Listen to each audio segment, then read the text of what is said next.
Hello of you. सो हम वही अपना चैप्टर कंटिन्यू करेंगे। पार्टनरशिप फॉर्म क्लास 12 का चैप्टर है, चैप्टर नंबर सेकंड। यहाँ पे हमने पार्टनरशिप फॉर्म में इंट्रोडक्शन पढ़ लिया, पार्टनरशिप डीड के बारे में पढ़ लिया, profit and loss appropriation account के बारे में पढ़ लिया, कैपिटल्स के मेथड क्या होते हैं पार्टनर्स कैपिटल अकाउंट बनाने के, फिक्स और फ्लक्चुएटिंग मेथड होता है, चार्ज अगेंस्ट प्रॉफिट और एप्रोप्रिएशन ऑफ प्रॉफिट क्या होता है।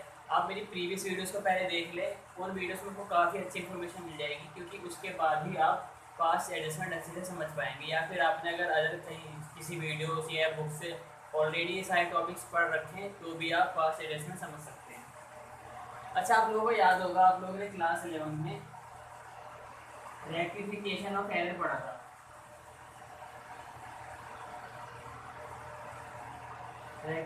रेक्टिफिकेशन ऑफ एरर, इसमें था क्या कि जो भी हम लोग एरर ऑफ ओमिशन कर देते थे या एरर ऑफ प्रिंसिपल कर देते थे, हमने कोई एंट्री का रिकॉर्ड करना भूल गए, या मशीनरी को हमने प्रॉफिट एंड लॉस में परचेज, स्टॉक को परचेज मान लिया तो ट्रेडिंग अकाउंट में दिखा दिया, इस टाइप की कुछ गलतियाँ हम लोग करते थे।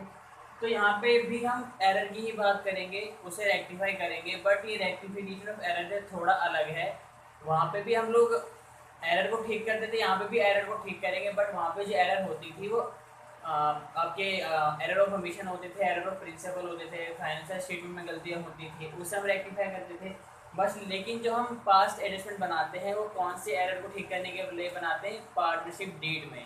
यानी पार्टनरशिप डीड के अकॉर्डिंग अगर हम लोगों ने कुछ नहीं करा तो हम उसको रेक्टिफाई करते हैं। जैसे पार्टनरशिप डीड में हमें प्रॉफिट इक्वल रेशियो में बांटना था, हमने कुछ अलग रेशियो ले लिया या अपने कैपिटल का रेशियो ले लिया। तो अगर हम कभी कभी पार्टनरशिप डीड के अकॉर्डिंग नहीं चल पाते हैं, जैसे हमने कभी कोई क्लॉज मिसरीड कर लिया या हम उसे उस क्लॉज को सही से समझ नहीं पाए, जिसके कारण हम लोग गलत चीज़ें करते जा रहे हैं 3-4 सालों से, काफ़ी सालों से। तो जब भी हमको गलती पता लगेगी तो उसे हम क्या करते हैं, रेक्टिफाई करते हैं। तो उसी के लिए हम क्या बनाते हैं, पास एडजस्टमेंट।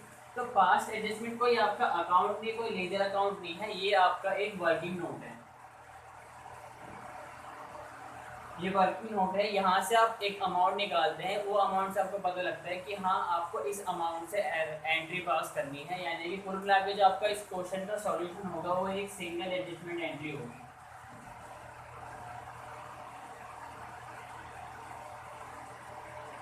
तो जो मेन सॉल्यूशन है वो एक एंट्री पास करनी होगी आप लोगों को, क्योंकि जो भी हमने गलती करी होती है, सपोज 3 पार्टनर है ABC, तो किसी पार्टनर को प्रॉफिट का ज़्यादा हिस्सा मिल गया होगा या कोई चीज़ ज़्यादा मिल गई होगी, किसी पार्टनर को जाहिर सी बात है कम मिली होगी, तो उसी को हम सही करते हैं। तो उसके लिए हम लोग एक सिंगल एडजस्टमेंट एंट्री पास करते हैं। उसके लिए क्या बनता है, पास एडजस्टमेंट, वहीं से हमारी वो अमाउंट निकल के आती है। पूरी कैलकुलेशन आपको पास एडजस्टमेंट में करनी है, बट वो वर्किंग नोट है, वो आपका सोल्यूशन नहीं है। क्लियर है आपको? तो हम इसे एक क्वेश्चन से डिस्कस करेंगे। जो क्वेश्चन मैं आपको कराने जा रहा हूँ उसमें आपको आई थिंक पूरा ही टॉपिक क्लियर हो जाएगा। तो क्वेश्चन की तरफ बढ़ते हैं।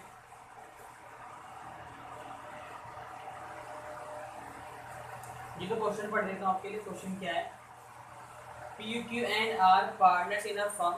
Their capital account stood at 30,000, 15,000 and 15,000 respectively on 1st April 2014 2019। 3 partners हैं PQR और उनकी 1 अप्रैल 2014 की कैपिटल गिवन है 30,000, 15,000, 15,000, यानी कि ओपनिंग कैपिटल गिवन है। एक बात आप लोग ध्यान रखिए, जो हम इंटरेस्ट देते हैं कैपिटल के ऊपर, इंटरेस्ट ऑन कैपिटल, वो हमेशा हम लोग ओपनिंग कैपिटल पे देते हैं। तो कई बार क्या होता है, आपको क्लोजिंग कैपिटल गिवन होती है तो आपको फिर ओपनिंग कैपिटल निकाल के उस पर इंटरेस्ट निकालना होता है। बट इस क्वेश्चन में हमें क्या है कि ऑलरेडी ओपनिंग ही गिवन है, तो कुछ करने की जरूरत नहीं, डायरेक्टली हम इसका रेट करके इंटरेस्ट निकाल लेंगे। आगे, as per the provision of the deed, R was to be allowed a remuneration of 30,000 per annum. Deed के अकॉर्डिंग आर को हर साल 3,000 रुपये का रेम्यूनरेशन मिलता है, 3,000 पर एनम आर की रेम्यूनरेशन है। आगे, second, interest at the rate 5% per annum was to be provide on capital. हमें हर साल कैपिटल के ऊपर 5% इंटरेस्ट देना होता है, इंटरेस्ट ऑन कैपिटल की रेट 5% है। थर्ड पॉइंट इसमें, profit were to be divided in the ratio of 2:1, और जो प्रॉफिट डिवाइड करना होता है डीड के अकॉर्डिंग, वो रेशियो क्या है, 2:1। आगे, इग्नोरिंग द अबव टर्म्स, यानी जो 3 कंडीशन बोल रखी है, रेशियो वाली, रेम्यूनरेशन वाली और इंटरेस्ट ऑन कैपिटल वाली, इसको हमने इग्नोर कर दिया। Net profit of 18,000 for the year ended 31 मार्च 2020, और जो इस साल का प्रॉफिट है, इस साल के एंड का 18,000 का, was divided among the 3 partners equally. और जो इस साल का नेट प्रॉफिट हुआ 18,000 का, आपने क्या करा, पार्टनर्स को इक्वल रेशियो में बांट दिया, यानी रॉन्ग रेशियो में बांटा है आप लोगों ने। तो मैंने आपको बताया था पास्ट एडजस्टमेंट में भी हम लोग एरर को ही रेक्टिफाई करते हैं। यहाँ पे जो एरर होती है वो डेट से रिलेटेड होती है। तो डेट में क्या बोला था कि रेशियो आपका 2:1 का होना चाहिए, यानी जो प्रॉफिट आप डिस्ट्रीब्यूट करेंगे 2:1। आर को रेमोरेशन मिलती है 3,000 रुपये, और कैपिटल के ऊपर इंटरेस्ट चार्ज होता है 5% पर एनम डेट के अकॉर्डिंग। बट हम लोगों ने इन तीनों चीज़ को ही इग्नोर कर दिया, और ना तो रेमोरेशन दी, ना इंटरेस्ट दिया कैपिटल पे, और प्रॉफिट को हमने बांट दिया, वो भी गलत रेशियो में। तो इसको हम रेक्टिफाई करने के लिए क्या करेंगे, सबसे पहले जो प्रॉफिट हमने दे दिया है वापस ले लेंगे। फिर जो प्रॉफिट हमारे पास आ जाएगा 18,000 का, उसी में से हम लोग क्या करेंगे, आर को रेमुनरेशन देंगे, इंटरेस्ट ऑन कैपिटल देंगे। देन जो बैलेंस प्रॉफिट बचेगा आप क्या करोगे, इसे रिमेनिंग प्रॉफिट को पार्टनर्स को बार बांट दोगे एंड में 2:1 में, जैसे हम लोग एप्रोप्रिएशन अकाउंट में करते हैं। पहले तो नेट प्रॉफिट ट्रांसफर करते हैं, फिर जो भी एप्रोप्रिएशन ऑफ प्रॉफिट वाला आइटम होते हैं पार्टनर्स को देने वाले, उसे माइनस करके एंड में जो प्रॉफिट बचता है उनके रेशियो में बांट देते हैं। तो यहाँ पे भी वही करेंगे। तो जो प्रॉफिट हमने गलत रेशियो में बांटा है उसे हम क्या करेंगे, वापस ले लेंगे। यहाँ पे हम क्या लिखेंगे, प्रॉफिट ऑलरेडी डिस्ट्रीब्यूटेड 1:1। इस रेशियो में बांटा था 18,000 का प्रॉफिट, तो वापस कैसे लेंगे। अच्छा, जो पार्टनर्स का कैपिटल अकाउंट उसका नेचर क्या होता है, क्रेडिट, यानी पार्टनर्स को जब भी हम कुछ देंगे, फर्म जब भी कुछ देगी तो उनके कैपिटल अकाउंट क्रेडिट होती है। बट यहाँ पे हम क्या कर रहे हैं, उनसे कुछ ले रहे हैं, प्रॉफिट वापस ले रहे हैं, तो डेबिट होंगे ये। तो 6,000, ये 6,000, 6,000, तो फर्म के पास दोबारा से 18,000 का प्रॉफिट आ गया। अब आर को रेमुनरेशन देना है, इंटरेस्ट ऑन कैपिटल देना है, तीनों पार्टनर्स को दे देते हैं।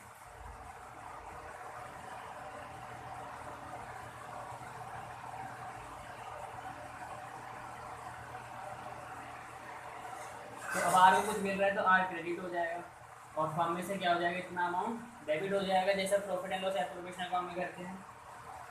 अब इंटरेस्ट ऑन कैपिटल दे देते हैं।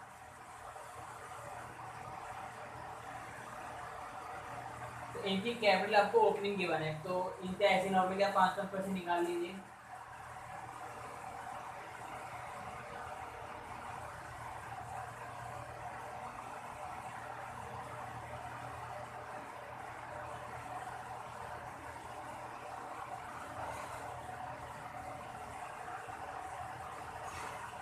तो इनकी इतनी इतनी कैपिटल आएगी, तो कैपिटल पार्टनर को दे रहे तो पार्टनर्स क्रिएट हो जाएंगे 1500। तीनों को जोड़ लेते हैं, इतना फॉर्म में डेबिट कर लेंगे हम।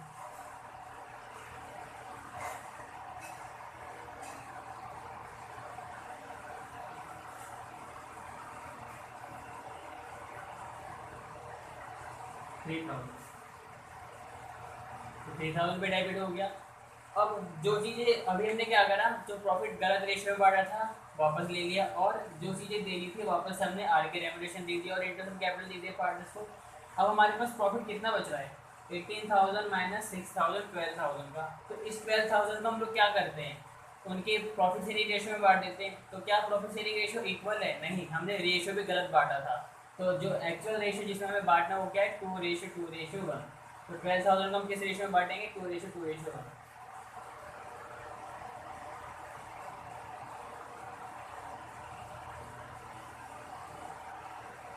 तो प्रॉफिट जो बांटेंगे 2:2:1 में बांटेंगे।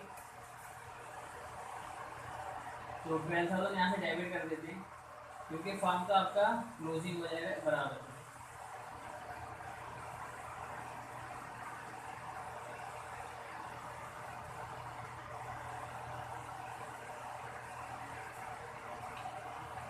तो पी को निकल के आएगा 48।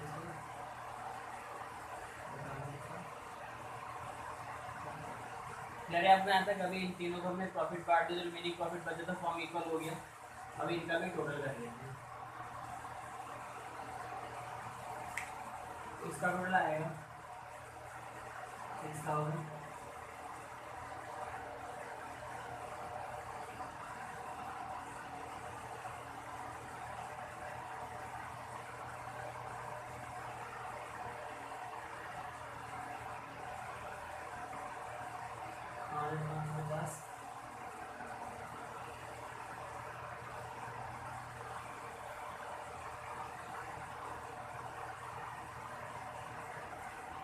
6150।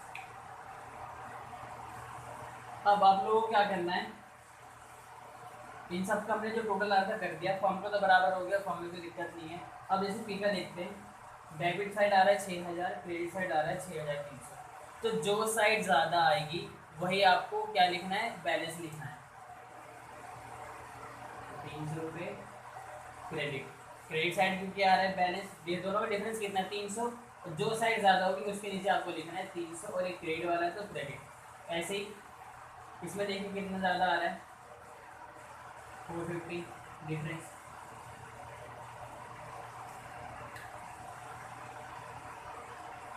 और ये डेबिट वाला साइड ज़्यादा है तो डेबिट, यहाँ पे देख रहे हैं 150 का डिफरेंस। क्रेडिट साइड वाला ज़्यादा है तो क्या लिखेंगे, क्रेडिट। सबसे पहले हमने क्या करा, जो भी चीज़ लेनी थी हमने दे दी, जो चीज़ लेनी थी ले ली। अब दोनों का टोटल करो डेबिट क्रेडिट का, हर एक पार्टनर का। तो पी का डेबिट 6000, इसका क्रेडिट 6300, तो 300 रुपये का डिफरेंस है। जो साइड ज़्यादा है वो लिखना है आपको, यानी क्रेडिट। यहाँ पे डिफरेंस आया 450, डेबिट साइड ज़्यादा है तो डेबिट, दोनों का डिफरेंस आया 150, क्रेडिट साइड ज़्यादा है तो क्रेडिट। तो इसकी जो हम लोग एंट्री पास करेंगे, एडजस्टमेंट एंट्री, वो मैं बता दो क्या होगी। ये जो भी हमने करा ये वर्किंग नोट है। अब जो इसकी जो आपका इस मेन सॉल्यूशन है वो क्या होगा, डेबिट कौन कौन हो रहा है, सिर्फ क्यों डेबिट हो रहा है,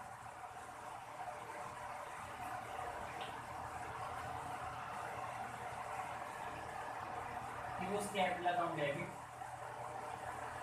टू फेस कैपिटल अकाउंट और टू फास्ट कैपिटल। तो ये 450 से डेबिट हो रहा था, ये 300 से क्रेडिट और ये 150 से क्रेडिट। यानी कि कुल मिला के हुआ क्या था, इस गलती की वजह से क्यू को 450 रुपये एक्स्ट्रा चला गया था और इन दोनों को 300 और 150 रुपये कम मिले थे। तो इसको रिवर्स करके अब हमने क्यू से 150 वापस 450 वापस लेके जितना जितना पी को कम मिला था क्यू आर को कम मिला था हमने दे दिया। तो ये आपको पूरा वर्किंग नोट था। जो प्रॉफिट हमने गलत रेशियो में बांटे थे तो प्रॉफिट पहले वापस लिया, तो सारे पार्टनर्स डेबिट हो गए, फॉर्म क्रेडिट हो गया। फिर आर को रेम्यूनरेशन दे रहा था, आर की कैपिटल क्रेडिट, फॉर्म में डेबिट हो जाएगा। फिर इंटरेस्ट ऑन कैपिटल दिया तो तीनों पार्टनर्स में क्रेडिट, फॉर्म में डेबिट। फिर जो 18 में से 6000 माइनस करा तो 12000 का रिमेनिंग प्रॉफिट बचा, उसे हमने उनके एग्जैक्ट रेशियो में बांट दिया 2:2:1 में, 48 और 48 और 24 क्रेडिट साइड। फिर दोनों साइड के टोटल करी, देखा कौन सी साइड ज़्यादा आ रही है। डिफरेंस में देखा तो 300 का डिफरेंस है और क्रेडिट साइड ज़्यादा है, 450 का डिफरेंस है, डेबिट साइड ज़्यादा है, और यहाँ पे 150 का डिफरेंस है और क्रेडिट साइड ज़्यादा है। तो उसी के हमने क्या कर दिया, यहाँ पे एंट्री कर दी है। मेन आपका ये सॉल्यूशन होता है, ये वर्किंग नोट होता है, बट बिना वर्किंग नोट के आप ये एंट्री पास नहीं कर सकते। तो आई थिंक ये पूरा फुलफ्लेश क्वेश्चन था। यहाँ पे डिफरेंस क्या कर सकता है वो, अभी जैसे क्वेश्चन में ओपनिंग कैपिटल गिवन था तो ओपनिंग की जगह क्लोजिंग कैपिटल गिवन होती है, तो क्लोजिंग से आप ओपनिंग निकाल के फिर उसके ऊपर इंटरेस्ट निकालेंगे, क्योंकि यहाँ पे तो हमने ईजिली कर लिया था। सपोज आपको क्लोजिंग कैपिटल गिवन है और आपको ओपनिंग निकालनी है,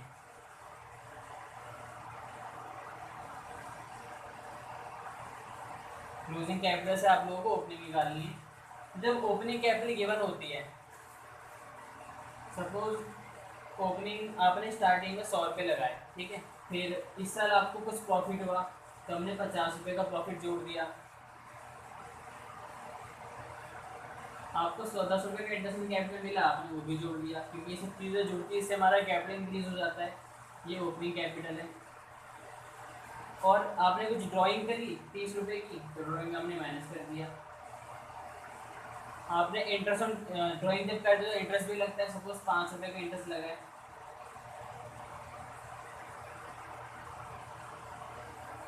वो भी हमने माइनस कर दिया। तब जाके क्या निकल के आता है, क्लोजिंग कैपिटल। सबसे पहले ओपनिंग कैपिटल थी, उसमें एक प्रॉफिट मिला तो हमने जोड़ दिया। इंटरेस्ट कैपिटल मिलता है तो जोड़ देते हैं, ड्राइंग करके ले जाते हैं माइनस कर देते हैं, इंटरेस्ट ऑन ड्राइंग चार्ज होता है माइनस कर देते हैं, तब जाके क्लोजिंग कैपिटल आता है। और अगर क्वेश्चन में सपोज आपको क्लोजिंग कैपिटल गिवन है, और गिवन होती है ज़्यादातर क्वेश्चन में आपको मिलेगा आपको क्लोजिंग कैपिटल, तो क्लोजिंग से जब आपको ओपनिंग पे जाना है तो आप सब चीज़ें रिवर्स कर दीजिए। जो आपने माइनस करी थी प्लस कर दीजिए, और जो प्लस की थी माइनस कर दीजिए, तो आप 100 रुपये पे वापस आ जाएंगे। तो अगर क्लोजिंग से आपको ओपनिंग कैपिटल निकालनी होती है तो इन सब का ट्रीटमेंट आपको रिवर्स करना होता है, लेकिन आपको ये पता होना चाहिए कि ओपनिंग से क्लोजिंग कैसे जाते हैं, तो आप रिवर्स कर ही लेंगे। तो अगर क्लोजिंग कैपिटल वाला क्वेश्चन आता है तो आप इससे भी आप वो सॉल्व कर सकते हैं। तो अगर आपको वीडियो पसंद आएगी तो आपके से बात जब लाइक कर ही देंगे, लेकिन वीडियो पसंद नहीं आती तो डिसलाइक करके ज़रूर बताएं मुझे। तो वीडियो को यहीं पे एंड करते हैं। Stay home stay focus.